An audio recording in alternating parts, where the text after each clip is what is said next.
High students, আজ আমি class 5-এর লেসন 7-এর দ্য রিবেল পোয়েট পার্ট 2 পড়াবো। চলো তাহলে শুরু করা যাক। Uncle Rahim enters the room, অর্থাৎ রহিম চাচা ঘরের মধ্যে প্রবেশ করলেন। He joins in the conversation, অর্থাৎ কথোপকথনের সঙ্গে তিনি যোগ দিলেন। কনভারসেশন মানে কথোপকথন। Pritam, did Kumudranjan inspire him to write poems? Kumudranjan কি তাকে কবিতা লেখার জন্য উদ্বুদ্ধ করেছিলেন? ফাদার, ইয়েস, হ্যাঁ, but Nazrul was also influenced by Rabindranath. কিন্তু নজরুল আরও অনুপ্রাণিত হয়েছিলেন রবীন্দ্রনাথের দ্বারা, অ্যান্ড এবং পার্সিয়ান পোয়েটস, অর্থাৎ পার্সিয়ান কবিদের দ্বারা, লাইক যেমন হাফেজ অ্যান্ড খাইয়াম, অর্থাৎ পার্সিয়ান কবিদের দ্বারাও তিনি অনুপ্রাণিত হয়েছিলেন, যেমন হাফেজ এবং খাইয়াম। আঙ্কেল রহিম, অর্থাৎ রহিম চাচা, did you know that Nazrul joined the army under British? তুমি কি জানো ব্রিটিশদের অধীনে নজরুল আর্মিতে জয়েন করেছিলেন, অর্থাৎ আর্মিতে যোগদান করেছিলেন? He was in 49th Bengal regiment. তিনি ছিলেন 49তম বেঙ্গল রেজিমেন্টে। দেখো, বেঙ্গল রেজিমেন্ট, রেজিমেন্ট শব্দের অর্থ হচ্ছে সেনাদল। রেজিমেন্ট বললেই ভালো হয়, রেজিমেন্টই বলো।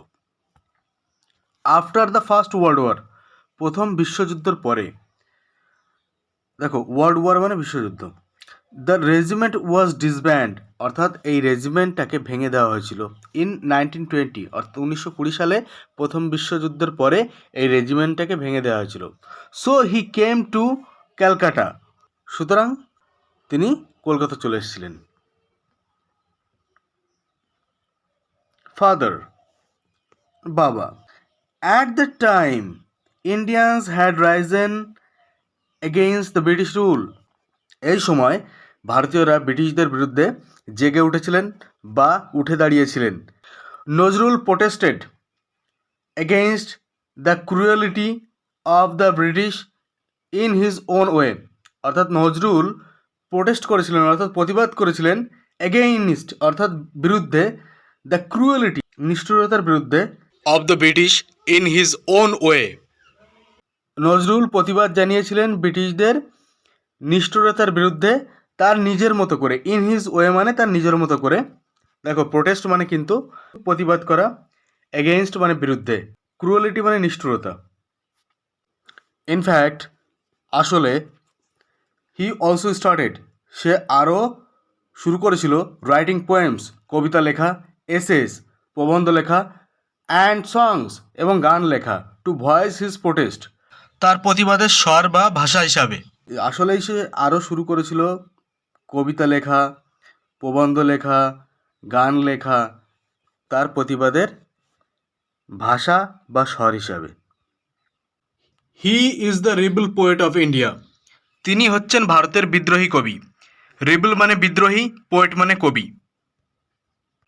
Pritam, I hardly knew as much, আমি এত কিছু জানতামই না। Father, you should read his poem like Kandari Hushiyar আর খিয়াপারের তরণী। তোমার উচিত তার কবিতা পড়া, যেমন কান্ডারি হুঁশিয়ার আর খেয়াপারের তরুণী। And also listen to his songs, আরও তার গান শোনা। অলসো মানে আরও, লিসেন মানে শোনা। অর্থাৎ তোমার উচিত তার কবিতা পড়া, যেমন কান্ডারি হুঁশিয়ার এবং খেয়াপারের তরুণী, এবং তার গান শোনা। দ্য ব্রিটিশ ওয়ার অ্যাফ্রাইড, অর্থাৎ ব্রিটিশরা ভীত হয়েছিলেন, that Nazrul's writings could instigate the Indian freedom fighters. ব্রিটিশরা ভয় পেয়েছিল যে নজরুলের কবিতা ভারতীয় স্বাধীনতা সংগ্রামীদের উৎসাহিত করতে পারে বা পরিচিত করতে পারে। অ্যাফ্রাইড মানে ভীত হওয়া, আর ইনস্টিগেট মানে পরিচিত করা বা উৎসাহিত করা। Pritam, what did the British do? Pritam বলছে যে ব্রিটিশরা কি করেছিল। Uncle Rahim, the British grew perturbed, ব্রিটিশরা চিন্তিত হয়ে পড়েছিলেন। ফাদার, ইন 1922 অর্থাৎ 1922 সালে নজরুল স্টার্টেড এ ম্যাগাজিন ধূমকেতু। 1922 সালে নজরুল একটা পত্রিকা শুরু করেছিলেন ধূমকেতু নামে। দেখো, ম্যাগাজিন মানে কিন্তু পত্রিকা, আর সেই ধূমকেতু হচ্ছে সেই পত্রিকার নাম। ওয়ার হি পাবলিশড, যেখানে তিনি প্রকাশ করেছিলেন আনন্দময়ীর আগমনে। আনন্দময়ীর আগমনে এ পোয়েম, অর্থাৎ একটা কবিতা আনন্দময়ীর আগমনের নামে।